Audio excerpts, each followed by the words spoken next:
하나님의 말씀입니다. 여호와의 말씀이 두 번째 요나에게 임하니라 이르시되 일어나 저 큰 성읍 니느웨로 가서 내가 네게 명한 바를 그들에게 선포하라 하신지라. 요나가 여호와의 말씀대로 일어나서 니느웨로 가니라. 니느웨는 극히 큰 성읍이므로 3일 길이라. 요나가 그 성에 들어가며 곧 하루 길을 행하며 외쳐 가로되 40일이 지나면 니느웨가 무너지리라 하였더니 니느웨 백성이 하나님을 믿고 금식을 선포하고 물은 대소하고 굵은 배를 입은지라. 그 소문이 니느웨 왕에게 들림에 왕이 보좌에서 일어나 조복을 벗고 굵은 배를 입고 제에 앉으니라. 왕이 그 대신으로 더불어 조서를 내려 니느웨에 선포하여 가로되 사람이나 짐승이나 소떼나 양떼나 아무것도 입에 대지 말지니 곧 먹지도 말 것이요 물도 마시지 말 것이며 사람이든지 짐승이든지 다 굵은 배를 입을 것이요 힘써 여호와께 부르짖을 것이며 각기 악한 길과 손으로 행한 강포에서 떠날 것이라. 하나님이 혹시 뜻을 돌이키시고 그 진노를 그치사 우리로 멸망치 않게 하시리라. 그렇지 않을 줄을 누가 알겠느냐 한지라. 하나님이 그들의 행한 것 곧 그 악한 길에서 돌이켜 떠난 것을 감찰하시고 뜻을 돌이키사 그들에게 내리리라 말씀하신 재앙을 내리지 아니하시니라. 아멘. 김한효 목사님 나오셔서 하나님의 말씀 선포해 주시겠습니다.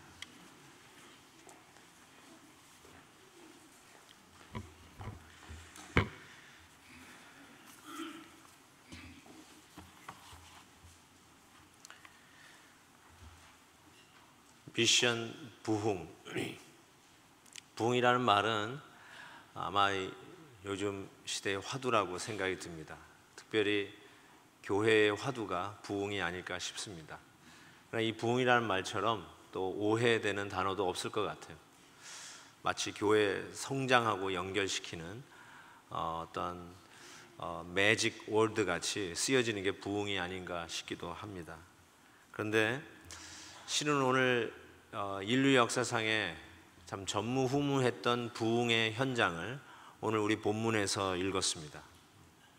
온 나라가, 온 도시가 완전히 뒤집어지는 그런 은혜가 있었습니다. 이것이 우리가 바라는 세상 아닙니까? 이런 세상이 왔으면 참 좋겠다. 이런 세상에서 한 번쯤 살아보고 싶다. 저 목회자도 이런 세상 한번 보고 하나님 앞에 갔으면 좋겠어요.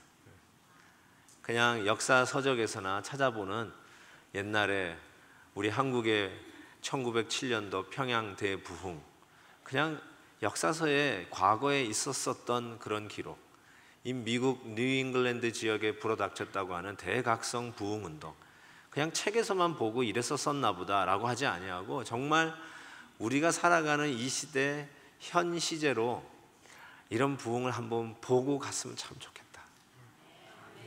그 꿈이 있어요. 야, 이랬으면 참 좋겠다.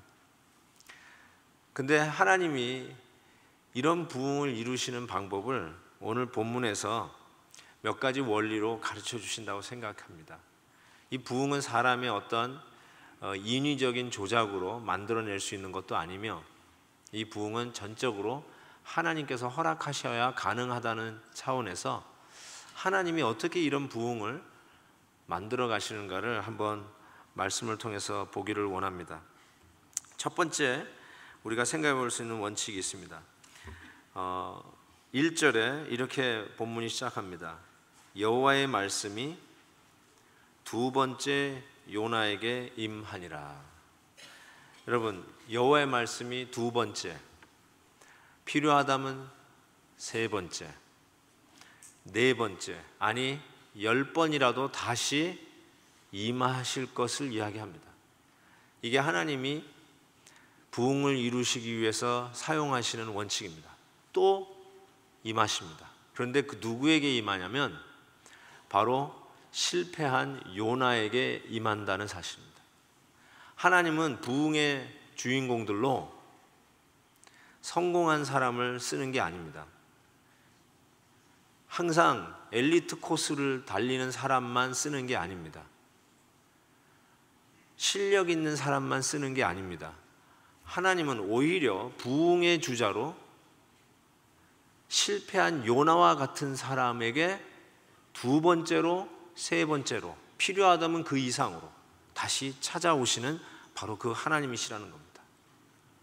실패의 원칙, 실패자를 찾으시는 하나님, 삶의 굴욕과 인생의 밑바닥을 체험한 사람들, 그들의 삶 속에서 뼈 깎는 고통과 아픔과 시련이 있었지만 때로는 그것을 기억하고도 싶지 않은 그런 아픔이었지만 하나님은 바로 그 실패를 경험한 자에게 두 번째로 임하여 가라사대 그 자들을 향하여 하나님은 다시 사명을 주시는 것을 보게 돼요. 이게 하나님이 부흥을 이루는 원칙이에요. 이 원칙을 베드로의 원칙이라고 이야기해도 틀리지 않을 것 같습니다. 베드로야말로 얼마나 괜찮은 제자입니까? 베드로는 제가 가지고 있지 않는 성격을 다 가지고 있어서 저는 개인적으로 제일 부러운 제자가 베드로였습니다.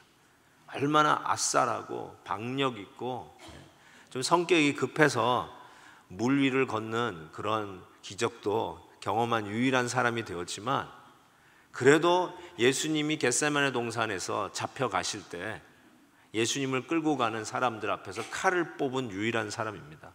말고의 귀를 잘라 떨어뜨린 제자가 베드로였어요. 의리가 있었습니다. 다른 제자들은 다 달아났지만 그래도 대제사장 가야바 법정까지 몰래 뒤에서 슬금슬금 그래도 떠나지 아니하고 쫓아갔던 제자가 베드로였습니다. 그런 베드로에게 있어서 가장 치욕적인 경험이 있다면 그것은 예수님을 3번씩이나 부인한 바로 그 아픈 과거일까요? 그의 인생에서는 다 뒤돌아보고도 싶지 않은 경험, 예수님을 3번씩이나 저주하고 부인했던 사건. 제가 이스라엘에 가봤을 때 그 가야바 법정이라고 여겨지는 바로 그곳에 베드로가 그 비자 앞에서 예수님을 부인하는 그 놀라고 아주 비굴한 표정의 동상이 있어요. 그걸 참 보면서 그런데 내가 어떻게 예수님을 배신합니까? 영생의 말씀이면 내가 어디로 가오리까? 주는 그리스도시요 살아계신 하나님의 아들이니이다. 이 말을 하고 자신만만했던 그 제자 베드로, 네가 닭 울기 전에 나를 3번 부인하리라. 그럴 리가 없습니다. 그런데 그 비자 앞에서 예수님을 3번 부인하는 순간 예수님이 가야바 법정에서 얻어맞고 모진 고문을 받고 어쩌면 얼굴이 퉁퉁 부어서 다시 그 빌라도 법정으로 끌려가는 그 순간에 예수님을 3번씩이나 부인하고 있었던 베드로의 눈하고 딱 마주칩니다. 누가복음에 보면 예수님의 눈과 베드로의 눈이 마주쳤어요. 정말 영화 감독이 누가 나타나서 그 장면을 한번 재현해 봤으면 좋겠다는 생각이 들 정도로 피멍들은 예수님의 눈과 예수님을 부인하고 어쩔 줄 몰라 하는 베드로와 탁 마주치는 순간 갑자기 닭이 울어요. 그때 예수님 말씀이 생각나가지고 통곡합니다. 베드로가. 그의 인생에는 기억도 하고 싶지 않았던 그 기억. 그런데 후세의 사람들은 베드로 통곡 기념교회를 세워서 거기다가 그 교회 꼭대기에는 십자가도 아니고 닭을 올려놓고 정말 베드로가 천국에서 그거 볼 때 야 저건 보고 싶지 않다 하는 후세 사람들 그걸 왜 남겨가지고 그렇게 자기를 자존심 상하게 하는지 모르겠다. 아마 베드로는 이곳에서는 안 올 것 같아 라고 할 정도로 베드로에게서는 지우고 싶었던 그 기억, 꼬기 구석에 숨어서 알아도 모르는 척, 있어도 없는 척, 제발 이것만은 건드리지 마라 하고 싶었는데 부활하신 예수님이 첫 번째도 아니요 두 번째도 아니요 3번째 나타나실 때야 비로소 베드로에게 네가 나를 사랑하느냐 3번 질문을 던지시면서 그 치욕적인 생각하고 싶지도 않았던 아픔을 끄집어내십니다. 그러면서 뭐라고 얘기하시냐면 내 양을 치라, 내 양을 먹이라 하면서 사명을 주세요. 예수님은 실패하지 아니하고 잘 나가는 사람에게 찾아오셔서 야, 베드로는 저건 들썩잎은 떡잎부터 알아보는데 안 되겠다, 네가 해라 이러시는 게 아니라 실패한 베드로에게 찾아오셔서 네가 나를 사랑하느냐 던지시고 네가 내 양을 먹이라. 다시 사명의 현장으로, 내가 너를 부를 때 물고기 잡는 어부가 아니라 사람 낚는 어부가 되게 하리라. 그 일, 그 사명, 첫 번째 너에게 던졌던 그 메시지, 그 사명 다시 감당하라 하면서 실패한 베드로에게 다시 찾아오시는 주님을 우리가 보게 돼요. 정확하게 요나의 법칙이기도 합니다. 실패한 요나에게 찾아오셔서 두 번째 임하여 가라사대 다시 사명을 주세요. 그런 의미에서 여러분의 실패의 경험을 낭비하지 마십시오. 여러분의 옛날 대학 떨어졌던 경험, 직장 인터뷰 하다가 떨어졌던 경험, 이민 땅에서 비즈니스 하다가 말아먹은 경험, 그거 생각하고도 싶지도 않고 굴욕적이지만 바로 그 실패를 경험한 사람에게 주님이 찾아오세요. 여러분, 왜 그럴 것 같습니까?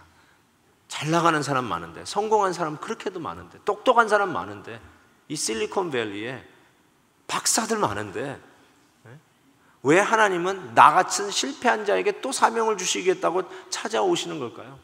뭐가 다를까요? 실패한 자에게 주시는 하나님의 은혜가 있어요. 그게 뭔지 아세요? 겸손입니다. 성공, 실패를 맛보지 못한 사람들은 절대로 얻을 수 없는 게 있어요. 겸손입니다.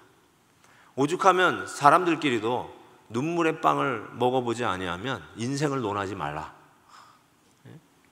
저는 그 말을 바꿔서 눈물의 빵을 먹어보지 않고는 성찬식에도 오지 마라. 제가 이렇게 얘기도 하는데, 실패를 경험하지 않으면 하나님이 주시는 겸손을 깨달을 길이 없어요. 자기가 잘나서 잘 나가는 줄 알아요. 자기가 똑똑해서 지금의 것을 누리고 있다라고 착각하고 살아요. 실패를 경험한 자, 굴욕스럽고 아픈 과거지만 그럼에도 불구하고 왜 두 번째로 실패하고 나동거라져 있는 요나에게 임하여 가라사대, 왜 그러시냔 말이죠. 요나보다 잘난 선지자가 없어서요? 하나님의 사명을 맡을 자 오라 했을 때 구름대와 같이 올 수 있는 수많은 하나님의 백성이 없어서요? 하나님의 원칙, 부흥의 원칙, 미션 부흥의 원칙, 실패한 자에게 두 번째, 필요하다면 세 번째, 10번째, 100번이라도 찾아가실 바로 그 하나님, 바로 이 원칙을 기억하셔야 돼요. 요나는 달아나는데 천재 죄인이었어요. 하나님의 뜻을 저버리고 멀리 가는데 천재였어요.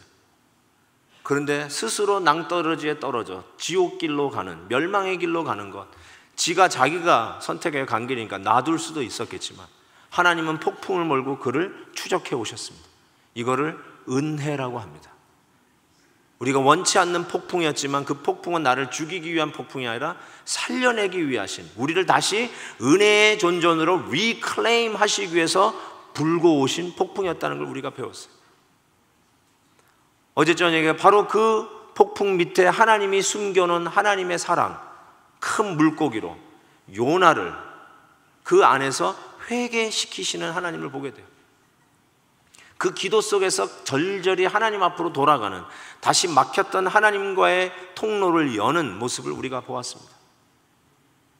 그 요나이가 이제는 육지로 토해내져서 기진맥진하고 있는 그 요나에게 하나님께서 두 번째로 임하여 가라사대, 아주 그냥 맥이 없고 지쳐있는 그 요나에게 두 번째로 찾아오시는, 요나보다 건강하고 쌩쌩하고 똑똑한 사람이 수도 없이 많았을 텐데 지쳐있고 실패하고 낙심하고 있는 그 요나에게 다시 찾아오시는 이 하나님의 원칙이 부흥 제1원칙입니다. 그래서 여러분에게 말씀드리고 싶어요. 여러분의 실패를 낭비하지 마십시오. 여러분 생각 속에 다시 꺼내고 싶지도 않은 아픔이라 할지라도 하나님이 그 실패도 사용하십니다. 하다못해 감기 걸린 것까지도 하나님 사용하세요. 대학 떨어진 거 지금 생각하면 아무것도 아니지만 솔직히 학생 시절에 대학 떨어지면 인생 끝나는 줄 알지 않았습니까? 소위 인류대학 못 가면 내 인생 종쳤다라고 생각할 때가 얼마나 많이 있었습니까? 그런데 그 아픈 경험을 통해서 겸손을 배우게 하시고 그 겸손한 자에게 하나님의 은혜가 고이듯이 하나님은 바로 그 겸손을 배운 자에게 두 번째로 찾아와 사명을 주신다. 두 번째 원칙은요, 하나님께서 우리를 부르실 때 그 겸손하고 실패를 경험한 데게 찾아오시면서 바로 사명을 주세요. 오늘 본문 말씀 보면 2절에 보니까 일어나는 말이 무슨 말인지 알죠? 지금 물고기 뱃속에서 겨우 튀어나왔단 말이에요. 저 큰 성읍 니느웨로 가서 내가 네게 명한 바를 그들에게 선포하라 명령하십니다. 아니 조금 쉬면 안 돼요? 이제 막 물고기 뱃속에서 겨우 이러고 있다가 살아나왔는데 야, 너 굉장히 힘들어 보이는구나, 헉헉거리고 있구나, 일주일 베케이션, 그리고 일주일 후에 보자 라고, 그리고 너 니느웨 올라가 하지 아니하시고 바로 사명을 주시는 모습을 보게 돼요. 여러분, 이게 하나님은요 하나님의 본능적으로 우리를 부르시지만 동시에 우리를 내보내세요. 이게 하나님의 원칙인 것 같아요. 그 어떤 원칙으로 하냐면 불편한 자리로 내보내세요. 우리가 편하게 안정하고 싶은 마음 이해합니다. 인간적 본능이죠. 특히 이민자에게서는 이와 같은 본능이 없죠. 새로운 지역에 와서 빨리 정착해야 되잖아요. 많은 이민자 중에 한국 사람이 집을 사는 연도, 횟수가 제일 빠르답니다. 모든 이민자 중에 한국 사람이 이민 와가지고 자기 집을 갖는 그 기간이 제일 단거리가 우리 한국 사람이래요. 4년이면 집을 산대요, 우리 한국 사람들. 그 정도로 빨리 정착과 안정에 아주 초미의 관심을 가진 민족이 우리 이 미주의 디아스포라로 살고 있는 우리들의 모습이라고 그래요. 그 안정되는 건 어떻게 보면 우리에게 있어서 당연한 모습일 수 있어요. 그런데 하나님은 우리가 안정을 누리는 데 관심이 있는 분이 아니라 안정에서부터 우리를 끄집어내시는 데 관심이 있어요. Get out. 우리의 편한, 소위 그 지역에서 편한 삶 속에서 get out, 나오라는 거예요. 그러지 아니하고는 부흥, 이거는 뜬구름입니다. 부흥, 이거는 우리의 꿈과 비전이 될 수가 없어요. 편하고 안정되고 이만하면 됐습니다, 이제는 놀고 먹자 라고 할 만한 상황인데 거기서 나오지 않는 한 결단과 하나님의 부흥은 이루어낼 수 없다는 또 하나의 원칙을 발견하게 돼요. 그래서 우리를 자꾸 편하고 안주하려고 하는 데서 하나님은 끄집어 내십니다. 아브라함에게서도 그것을 볼 수가 있어요. 아브라함의 고향 갈대아 우르, 본토 친척집, 그 말 자체는 안정됐다는 거예요. 거기에 닦아놓은 기초가 있고 이제 모든 것들이 평탄대로 전도 양양 나가는 길만 남은 거죠. 그런 사람에게 하나님이 구속의 역사를 펼쳐가기 위해서 택한 그 아브라함에게 내린 첫 번째 명령은 네가 안정되고 편안하고 모든 것이 다 갖추어진 너의 본토 친척 아비에집에서 get out, 나가, 그거였어요. 그게 첫 번째 하나님이 하시는 일이었어요. Get out, get out. 저희 교회도 이렇게 목장 모임을 매주마다 하는데 원칙이 있어요. 너무너무 친하게 잘 논다, 그러면 get out 이거야. 우리 원칙은 2년 이상 같이 못 있어요. 2년 이상 그냥 막 죽고 못 살아. 그 얘기가 들리면 오케이, get out. 저는 아주 못되게 굴어요. 너무 친하다, 딱 갈라놔요. 왜냐면 교회는요 친목 단체가 아니에요. 복음의 단체, 복음의 역동성을 느끼는 단체이지, 그런 공동체이지 우리끼리 재밌게 놀러 갈 때 같이 놀러 가고 영화극장 갈 때 같이 가고 이런 게 아니에요. 그건 전부 다 사이드예요. 부수입이죠. 사이드 이펙트죠. 그래서 항상 주지합니다. 편하게 살면 안 돼요. 불편하게 사셔야 돼요. Get out. 여러분 너무 편하세요? 조금만 기다리세요. 하나님이 끄집어내십니다. 야, 이만하면 이제 살 것 같다. 나와 하십니다. Get out. 이게 하나님의 원칙이세요. 저는 우리 원로 목사님 자랑을 좀 하고 싶어요. 제가 우리 교회도 한 36년 된 교인데요. 제가 2대째 담임 목사예요. 우리 원로 목사님 30년 목회하고 은퇴하시고 나셨는데 지금 연세가 82살, 호적으로는 84살. 아니, 호적으로 82살, 진짜는 84살. 근데 캄보디아 선교사로 은퇴하시면서 가셔가지고 얼마나 활발하게 활동하고 계신지 모릅니다. 편안하게 사실 수 있어요. 아들 셋 다 자리 잡고요. 그 중에 아들 한 분은 우리 교회 또 시무장로님이시고 아주 뭐 나사에서 일하시고 정말 잘 됐어요. 자식들이 편하게 사실 수 있어요. 그런데 제가 캄보디아도 여러 번 갔다 왔지만 저는 거기서 살고 싶은 마음이 없더라고요. 너무너무 덥고 힘들어서. 그 교통지옥이라고 할 수 있는 푸놈펜에서 직접 운전하고 다니시면서 이번에 사모님이 8순이 되셔가지고 생일잔치 해준다고 잠깐 들어오셨다가 벌써 또 나가셨어요. 근데 강단에서 말씀을 전하시는데 얼마나 에너지가 많으신지 말이죠. 더 건강해지셨어요. 아니, 어떻게 실제 나이로 84살이신데 왜 이렇게 힘이 많으십니까? 솔직히 걱정되더라고요. 다시 또 담임 목회 하시겠다고 돌아오시면 어떡하나 걱정이 되더라고요. 그런데 얼마나 했는지 우리 목사님이 유명하게 쓰는 그 인용이 있어요. 나는 썩어 죽지 아니하고 낡아서 죽겠다. 그냥 편하게 있다가 늙어 죽지 아니하고 다 소모하고 다 쓰고 달아서 죽겠다고 그 얘기하시더라고요. 그러면서 우리 목사님 늘 잘 쓰시는 말씀인데 리타이어는 타이어 바꿔 끼고 다시 달리는 것이다. 얼마나 열심히 달리시는지요. 얼마든지 미주에서 평안하게 계실 수도 있어요. 근데 일부러 캄보디아를 개척해서 나가시고 얼마나 열심히 사역하시는지 모르겠어요. 그래서 저는 우리 목사님 앞에서는 어르신들이요 늙은 척을 할 수가 없어요. 아이고야 이런 말도 못해요. 밥도 얻어 못 먹어요. 가서 줄 서서 직접 가져와야 돼. 어른 공경하지 말라는 게 아니라 여러분 정말 편하고 그냥 앉아있고 주저앉고 싶은 자리에서 get out 하지 않으면 하나님의 미션 부흥은 없어요. 하나님의 거룩한 부흥의 주인공으로 뛸 수 있는 그 기회는 없습니다. 편한 자리에서 나오십시오. 여러분이 열심히 살아서 누리고 싶은 만큼 누리는 거 누가 뭐라고 그러겠어요. 그러나 조금만 불편해 보세요. 조금만 불편해 보세요.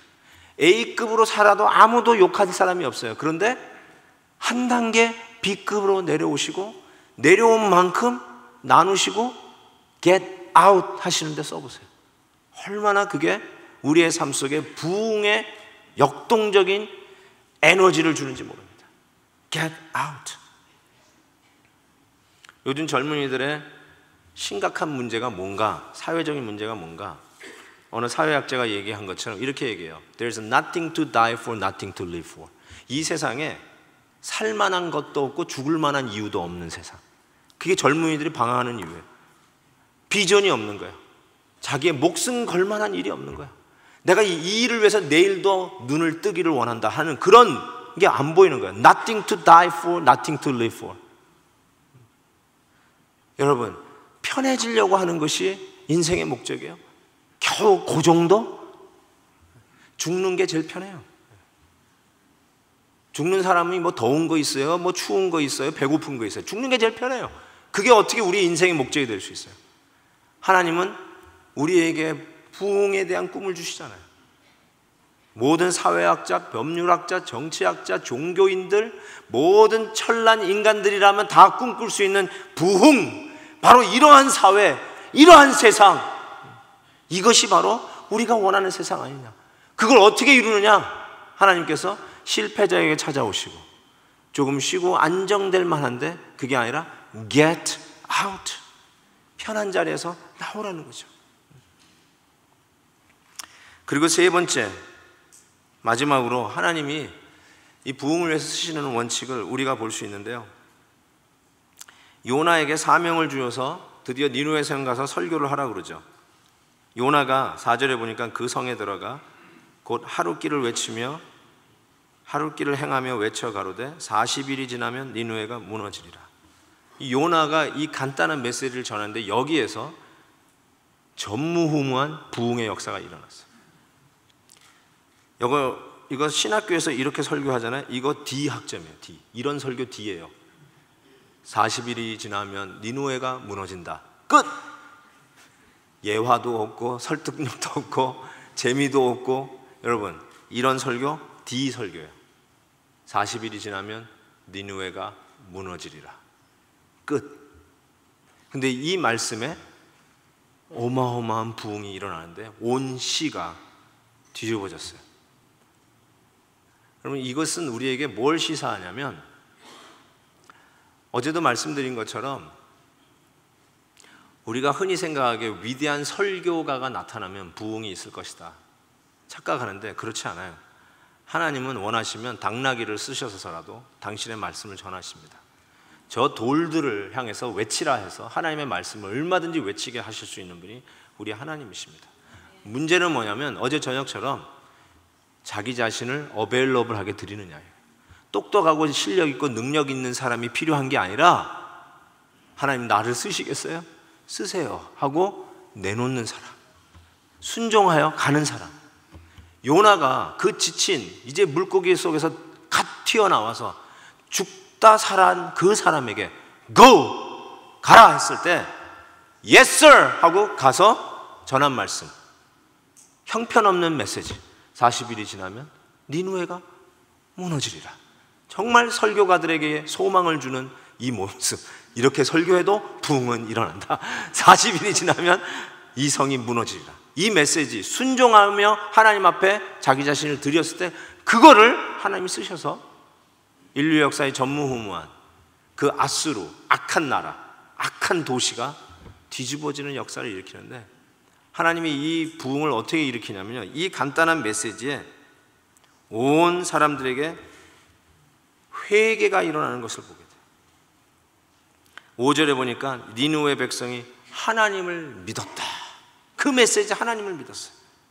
그리고 금식을 선포하고 물온대소하고 굵은 배를 입었다라고 얘기합니다. 심지어는 6절에 보니까 이 소문이, 이 메시지가, 이 뉴스가 니느웨 왕에게 들림에 왕이 보좌에서 일어나 조복을 벗고 굵은 배를 입고 제에 앉으라. 왕이 회개하기 시작했다는 거예요. 그리고 나서 이 왕이 아예 법률화해서 조서를 내리는데 사람이나 짐승이나 소떼나 양떼나 아무것도 입에 대지 말지니 곧 먹지도 말 것이요 물도 마시지 말 것이요.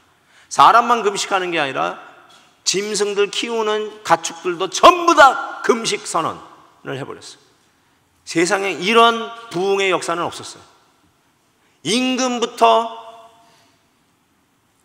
회개하고 금식하며 모든 백성이, 심지어는 집에서 키우는 가축조차도 전부 금식을 명하는 이런 사회적 변혁은 찾아볼 수가 없어요. 이런 일들이 일어났어요. 그게 바로 하나님이 행하시는 일이었어요. 하나님의 전략이었어요. 하나님이 사회를 바꾸는 방법이 뭔지 아세요? 회개입니다. 회개였어요. 여러분이 사회를 바꾸는 방법은 뭡니까? 제도개혁이라고 생각해요. 사람적인 효과적, 효율성이라고 생각해요. 요거 바꾸면은 더 나아질 거라고 생각해요. 그러면 사회가 더 좋은 세상이 될 거라고 생각해요.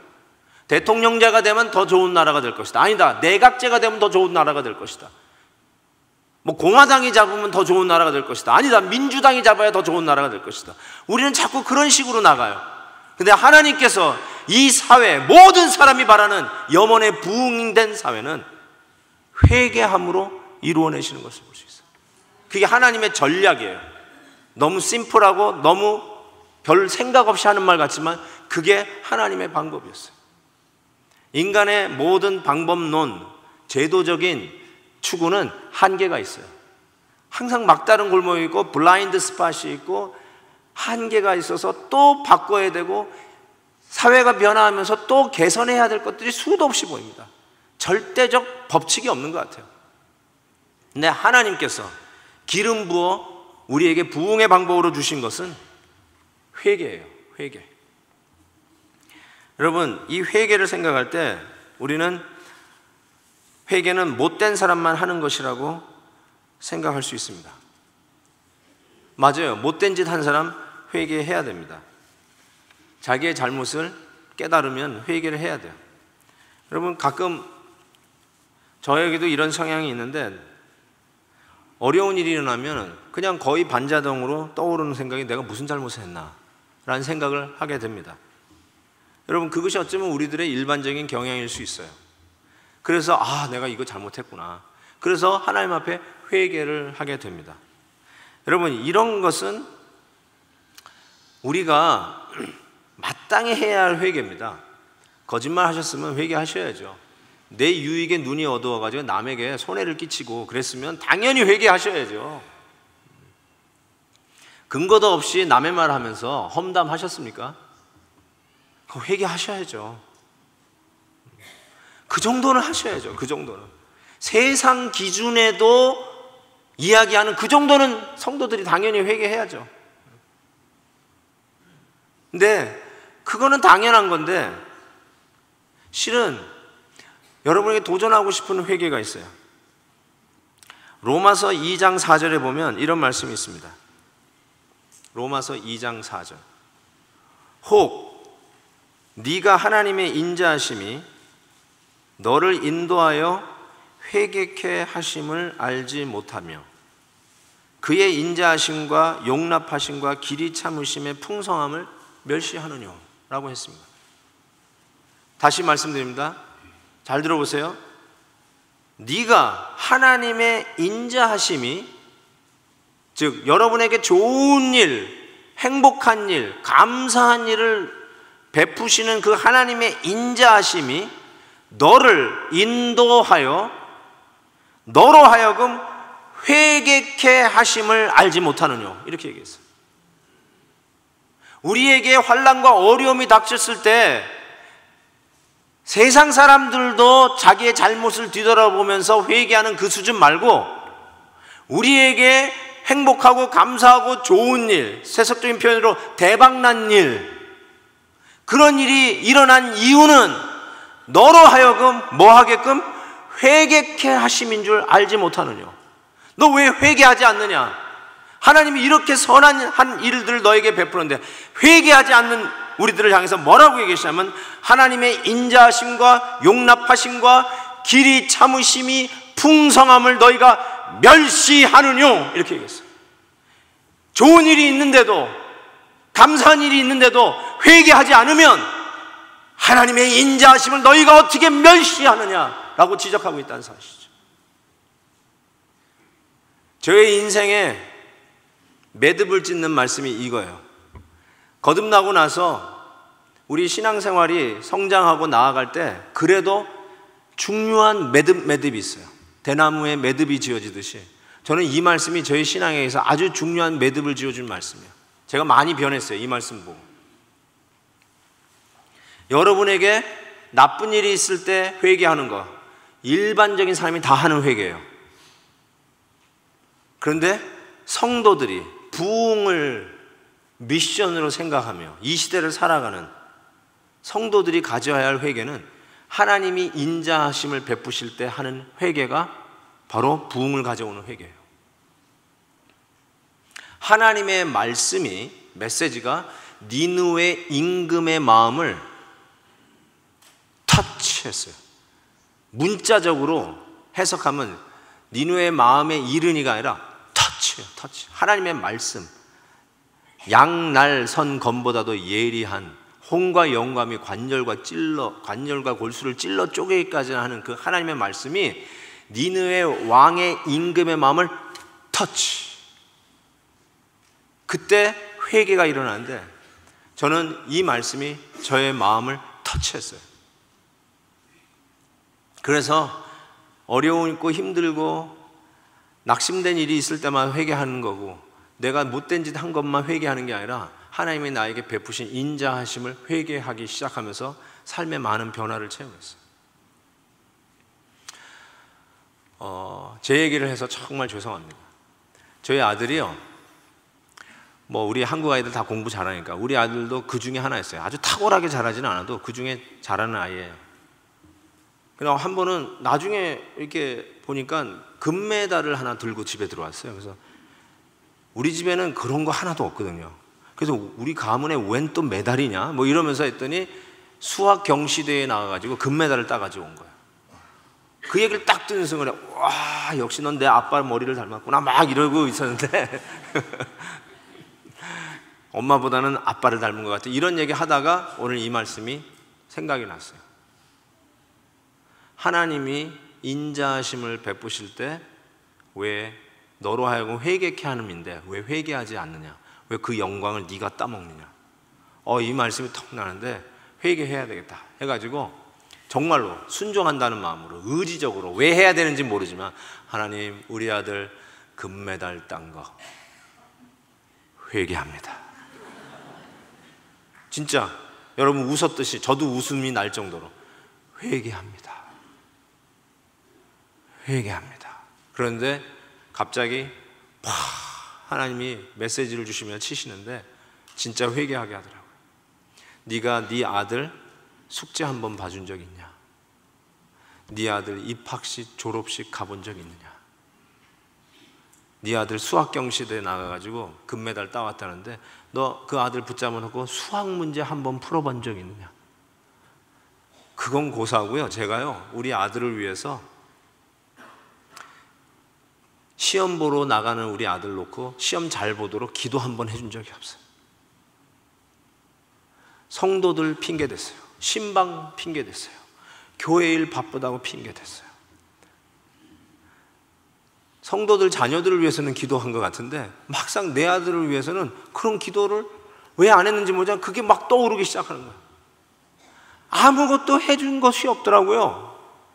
지 혼자 큰 것 같아요. 지 혼자 정말로. 그러니까 회개합니다가 정말 회개가 나오더라고요. 하나님, 우리 아들을 돌봐주지도 못하고 기도 한번 제대로 해주지도 못하고 다정다감하게 그 아들하고 숙제 한번 풀어보면서 공부 잘하는지 확인도 못해준 이 못된 아빠.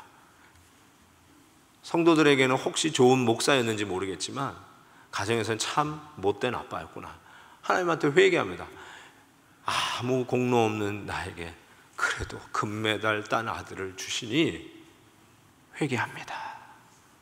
회개가 나오기 시작하더라고요. 하나님, 회개합니다. 어떻게 이런 일들이 저에게 있을 수 있습니까?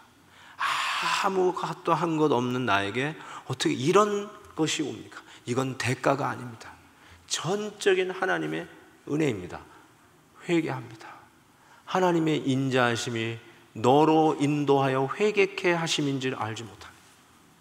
회개 안 하면 하나님의 인자하심을 네가 멸시하느냐 하는 이 메시지가 저의 삶을 방망이 치듯이 충격을 주는데, 그 다음부터는 정말로 좋은 일이 생길 때마다 회개해야 돼요. 교회가 성장하면 회개해야 돼요. 내가 잘나서, 내가 똑똑해서 교회가 크는 것이 아니라 아무 공로 없는 나에게 하나님 이런 은혜를 베푸시니 회개합니다. 회개합니다. 이 회개를 하는데요, 그때 진짜 진국 100%의 감사가 하나님 앞에 올라가는 거 있죠. 우리 사람이요, 그걸 자꾸 떼먹어요. 애가 공부 잘하면 아빠 닮았다.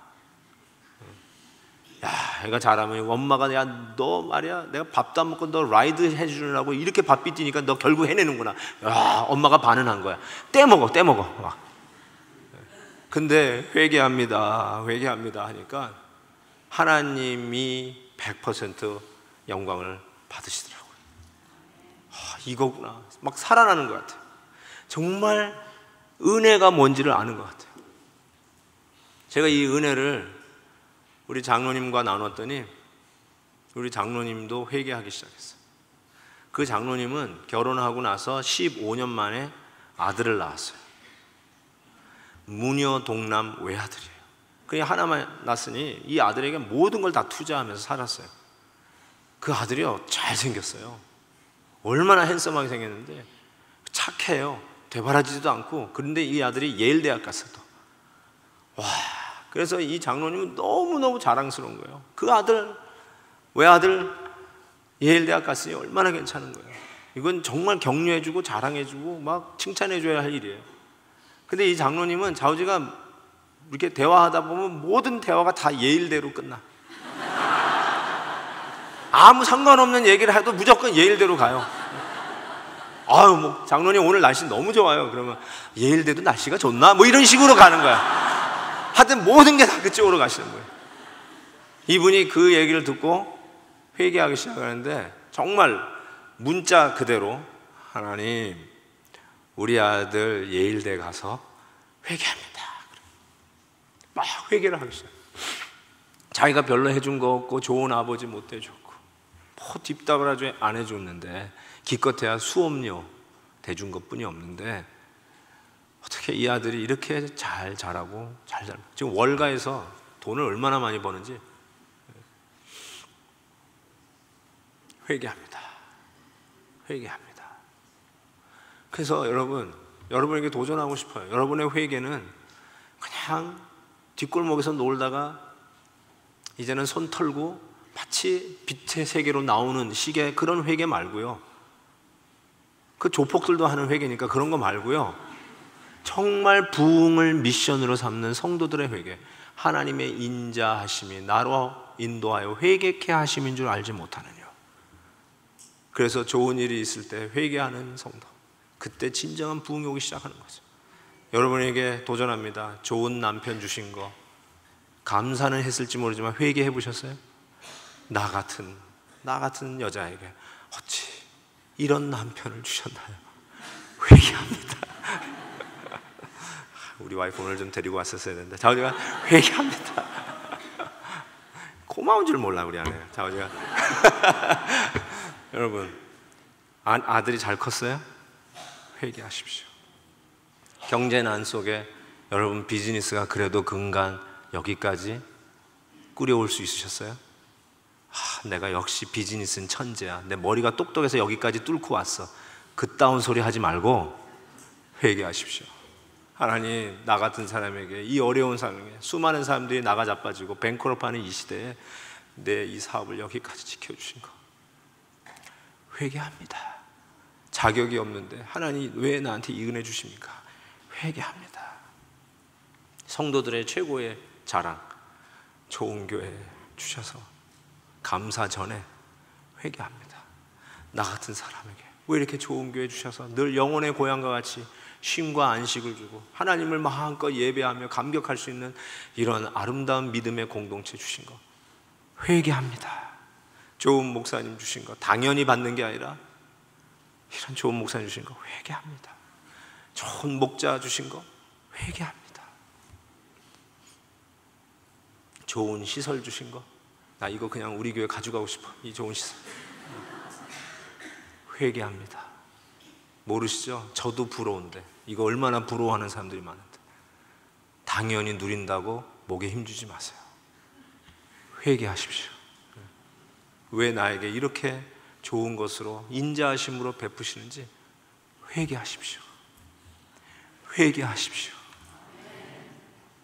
오늘 말씀대로 한번 회개해 보십시오.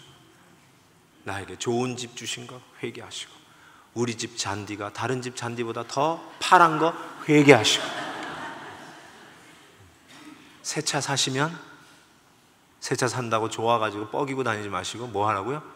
회개하시고. 말이 안 되는 것 같은데 그게 하나님이 기름 부은 부흥의 방법이에요. 회개하십시오. 그게 성도만이 이 세상에서 할 수 있는 방법이에요. 낮아지십시오. 겸손해 주십시오. 어떻게 해요? 다른 방법이 없어요. 척해서는 안 돼요. 다 들켜요. 회개하십시오. 회개하십시오. 그때 막혔던 영혼의 샘이 다시 터지기 시작하고 메말랐던 여러분의 눈가에 은혜의 눈물이 고이기 시작할 것이며 진정한 감사가 하나님 앞으로 오르는 영혼의 부흥을 경험하시라고 믿습니다. 기도하겠습니다.